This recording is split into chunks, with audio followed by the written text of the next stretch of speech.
Hi, Marie McQueen here from Hotflash Inc., coming to you from hot Abu Dhabi. It's the first perimenopause month ever. We're heading into menopause month in October. Over here, we're having the first GCC Menopause Summit. I'm going to be having a role in that. I just noticed that Stripes, Naomi Watts' company, announced the first Hotflash Day. It's the Menopause Society of North America annual general meeting. This week it launched today. I just sent out on my Substack a hot take on 7 studies. There's like 80 different panels and presentations going on there. And I'm looking through, I wish I could go and just soak up the entire thing.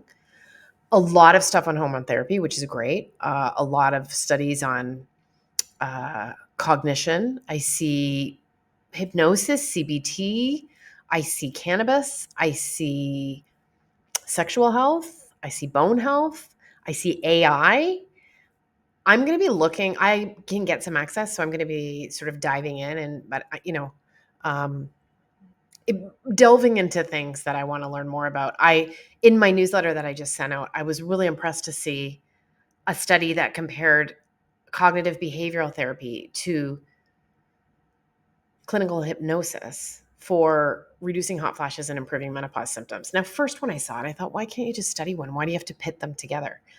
And I didn't realize, but in the 2022 non-hormone therapy position statement that the Menopause Society put out, which I covered on my Substack, they covered CBT, cognitive behavioral therapy. It's one of the only evidence-based non-hormonal things that they can endorse. But I didn't realize that they also endorsed clinical hypnotherapy. And at the time, they said there were 2 studies, but this just shows you how chaotic this is, because this was studied at Baylor University in Texas, and they found 8 studies, right? So that was just 2 years ago. I don't think 6 studies have been done since then on clinical hypnosis. I see a lot in this space, something that I saw when I moved to the UAE. And, I've been in the UAE for 16 years. I almost said 600 years, but sometimes it feels like that. There wasn't a lot when I came here, and this country has blown up, and so many people have done really cool things for the first time. But when I worked at the newspaper that we launched here, The National, we started to say, like, we need to calm down on this is the first, because people were people were claiming all the time to be the first at this and the first at that, and then you would look, and they weren't. And the menopause space is nascent. Yes, I know Gen X didn't discover menopause. Someone on Substack told me that last week, and I loved it. She's right. Like, everyone who encounters something thinks that they are the first to discover it. I experienced this with friends who had fertility issues, and I remember once a friend of a friend, at a party, we were outside having a cigarette, which I always used to enjoy, a social cigarette. She was trying to have a baby and could not. She had her first baby and was like lackadaisically sort of going to have another one. And then her sister had trouble having a baby and found out she was in early menopause. And then my friend of a friend found out that she was in early menopause, which I obviously knew about, and I knew it wasn't great if you wanted to have a baby. She went on to have a miracle baby and all was well. But I remember her cornering me, and this happens when you're a journalist working for a big newspaper, saying, no one's talking about this. I remember she was smoking. She's like, no one's talking about this. I remember thinking, everyone's talking about it. Like, it's all I hear about. I know, because I'm not married and I don't have anything on the horizon, and I'm worried about having a baby. So I'm hip to it. So anyway, what's happening in the menopause space, my point is that there's a lot of people saying the first. And when I read through research in a bulk like this, studies large and small, it's very common for them to say, this is the first study believed of its kind. And this is, shockingly true in this space, because I've said before, we have, I think, 1.1 million studies on pregnancy. When you look in the PubMed database from the beginning of time, so there weren't a lot of studies done when they started recording it, but you have only not even 100,000 on menopause. And less than 10,000 on perimenopause. And as we learned from Susan Davis, the hormone therapy expert from Monash University in Australia, that's a great episode if you want to go back and listen to that to hear about testosterone. But she said there's actually no studies on testosterone and perimenopause. And there's so few studies on perimenopause, everyone's just extrapolating from menopause to perimenopause. But they are indeed two different things. Just for example, the perception of estrogen just declining is erroneous. Estrogen rises and falls as it declines over time in perimenopause. And when your progesterone is falling, that can put you in a position where you have high estrogen and a lot of the irritation and breast tenderness that can come from that. So you can see why that's just one small reason why you would want to parse out the studies. When I'm looking through this stuff too, I just get so frustrated about certain things and I feel crazy because I think, how am I, Marie McQueen, sitting here at my desk wondering why scientists don't figure this stuff out? But we all know how workplaces work. We know how industries work. We know people don't talk to each other, and we know people keep things close to their vest. So we're still seeing studies where they're not making a distinction between progestins, synthetic progestogens, which is synthetic progesterone, also known as progestin. There's other longer names for it, and progesterone, the version oral micronized progesterone that you take that is most like what your body makes, also comes in compounded versions. They're just not separating out those things. And we have other research, over here that's suggesting that those things are where you raise a risk. We're still also promoting estrogen only therapy and only really counting hormone therapy when it contains estrogen. And my gosh, like loads of women are only taking progesterone or only taking testosterone. Are you not on hormone therapy if you're not taking those? If you don't have estrogen in the mix? That's redonkulous. There's also DHEA, pregnenolone. I'm taking those two things. I'm going to talk more about that when I interview the right experts. So that is frustrating to me. Another thing that is frustrating is that the narrative is so simple. You go through this thing called menopause. You have these hormones in your fertile years and they protect you. And then you don't have them anymore and you're unprotected. And that puts you at a huge risk for disease. The reality that's a lot more nuanced is that there are middle steps, right? Like one of the studies that's being presented at the Menopause Society meeting this week is about hot flashes at night. And they wanted to know when most of them were happening. And it turned out that in this group of women they studied, 59% of them were happening in the second half of the night. And that's the half where we do have our REM sleep. And that's the most restorative sleep. And when your REM sleep is disrupted, there's data already that this sleep is so essential. That's where we repair and restore. So the risk is greater for cardiovascular disease. But you can see when I'm saying that, it's not really the menopause or the hot flashes. The menopause is causing the hot flashes, but it's not causing the cardiovascular disease.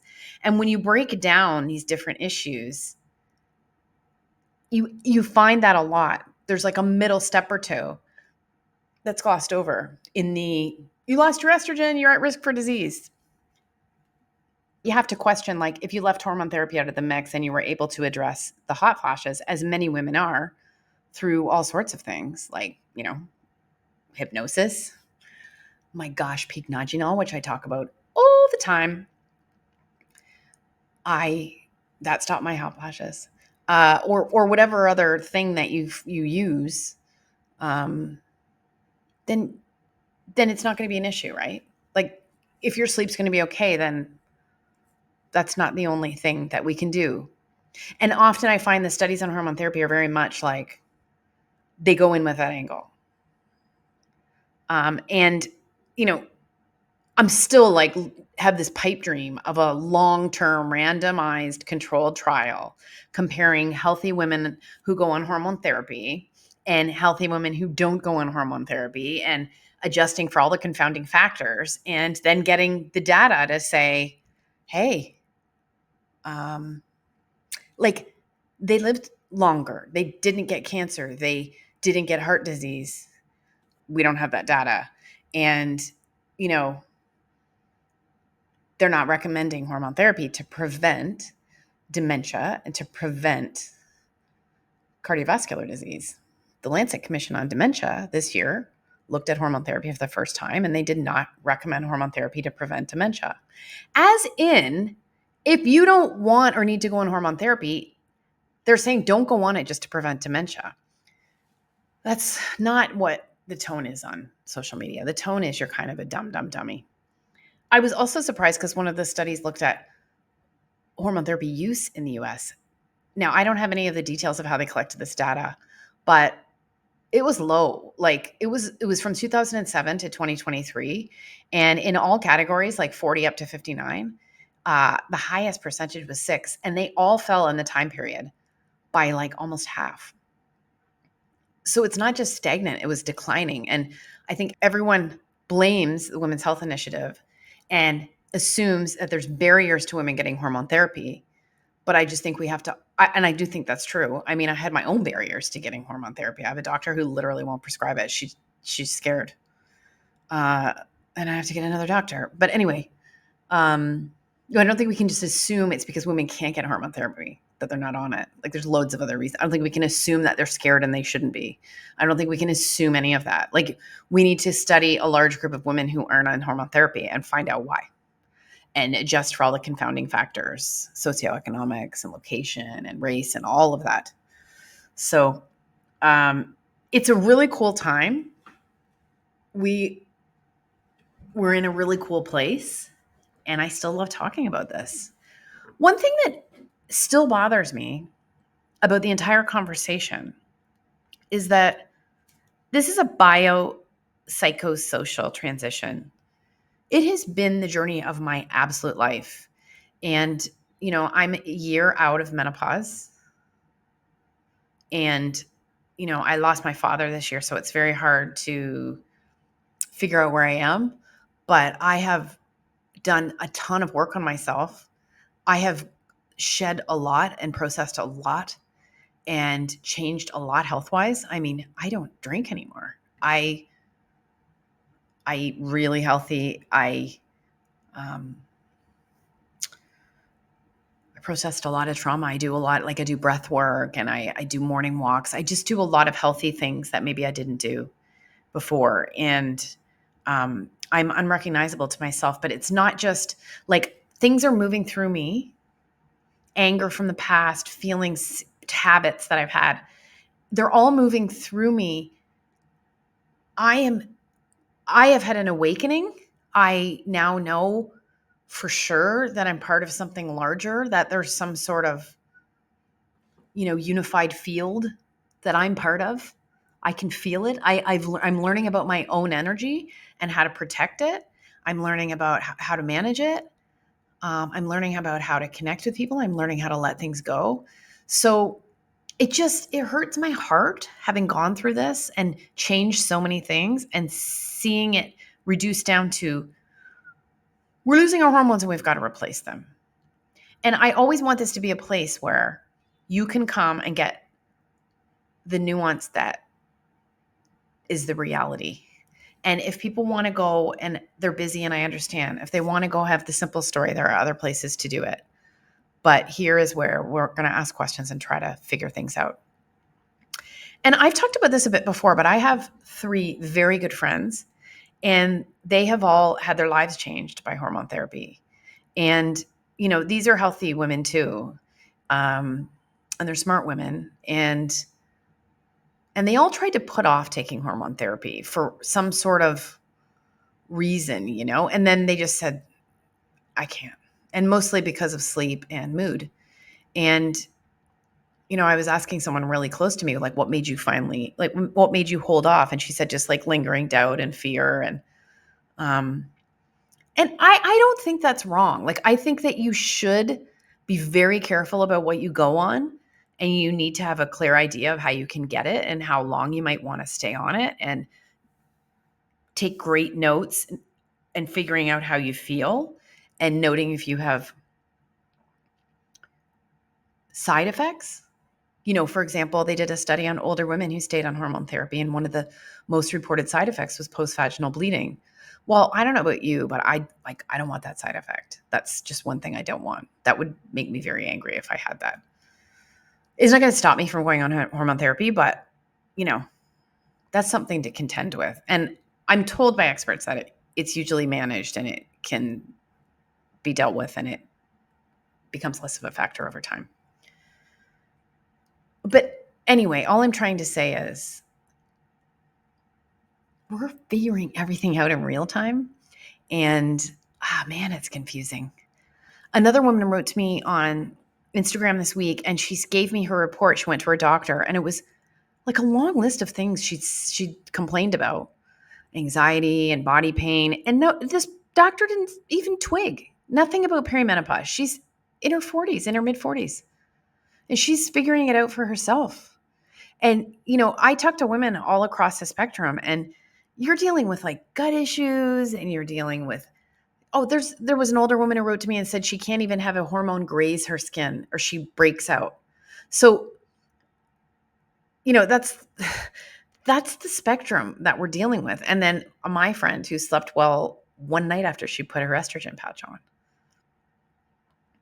I think about this a lot, and I think, like every disease that's happened, say dementia, for example, there's not one reason. So when you ask the question, why would a woman write to me on TikTok and say she was just asking her mother about menopause and her mother had no symptoms and she's 53 and she had nothing, just went through it. So why that? And then you have my three friends who literally weren't sleeping, anxious messes, me, who had the worst perimenopause of all time. I mean, I was practically in a psychosis that I didn't even know about, panic attacks and nightmares, intrusive thoughts like you wouldn't even believe. And that was just early in perimenopause. I mean, it went on and on. There were nights I didn't sleep. I was waking up at 3 and 4, just getting up and starting to work. So why is that? Like, what is the reason? And I know there's all sorts of theories. Like there's this, Lara Bryden talks about the evolutionary mismatch, and we've seen that in literature, that we're just sort of surrounded by this sort of toxic system, and we have these health problems that are just exacerbating our situation. So when the hormones that do protect us during our fertile years start to recede, we're just not equipped to make the adjustment. And this like narrative of like the estrogen leaves the building and we have all these gasping estrogen receptors, it just doesn't it doesn't acknowledge the incredible wisdom of the human body. Like no AI, no computer no technology can match this unbelievable system, but it is under attack. And your adrenal glands are designed to take up the work of the estrogen that's produced in other parts of your body that reduces, and you actually form new estrogen receptors. Like that's the beauty of the freaking body. That's not the narrative. Everyone just talks about these empty parking spots of estrogen receptors. I mean, I saw one doctor, she literally had a car and a parking spot to like demonstrate it. Some of the things I see on social media from doctors, I'm like, are you actually kidding me? Some of the things I see on social media, period. It's hard to come up with content. I understand. And I appreciate everyone for trying. I just think maybe that if you can find the space to do some work on yourself, whether you're on hormone therapy or not, you can give yourself a chance to become the spiritual, embodied, conscious person that I think we're all meant to be. It hurts my heart. We're here to do something, whatever this is. I've been feeling really existential lately, but whatever it is, we're here. How we arrived, we didn't know where we came from. We're just here and then we just leave. I've just seen my father. I've been with him when he took his last breath. And where is he? I know where his body is, but I don't know where he went. I'm walking around for 6 months. Like, where are you? And so I just want everyone to figure that out. I just want us all to figure it out, to go through the pain or whatever. And it's not just women who are having this experience. I just listened to the Smartless podcast, the episode with Vince Vaughn. I'm a huge Vince Vaughn fan. I'm loving Bad Monkey. I can't wait it's on. I'm planning my whole day around it. But those guys, the host of that show, Will Arnett and Sean Hayes and Jason Bateman, they're all, I think, 50. They're born in 1970. Most of them the year Vince Vaughn was too. But they're all talking about themselves, and they're having issues. Like Sean Hayes wakes up every night at 4:00. Jason Bateman was really tired. His brain wasn't working. On another episode, Will Arnett said he's going through some major, major, major stuff, and he's had to go to therapy. And there's a clip circulating where the guys are ribbing him because he said he told his ex-wife and Amy Poehler, and she was really happy. And they're like, someone said, yeah, like 20 years too late. Like menopause, hormones, estrogen, progesterone, testosterone, whatever. It's not the only thing going on at midlife. Like we carry so much pain, so much experience, so much beauty, so much love. And as a friend of mine who's really struggling, a guy in his 40s said to me, the vault is full and he just doesn't know what to do. So it's a bit of spiritual consciousness for you, tied up in the annual general meeting of the Menopause Society in Chicago. Thank you so much for listening. We'll be back next week with another guest. As always, I appreciate you so much. If you want more Hotflash Inc., check out my Substack. There's a free newsletter almost every weekend and a Hotflash Pro subscription where you can support my work and get some of my more extensive writing. I'm also on social media, Instagram, TikTok, X, at Hotflash Inc. And you can watch these podcasts on YouTube if you want. Still figuring YouTube out. I hope you have an amazing week. Thanks for listening.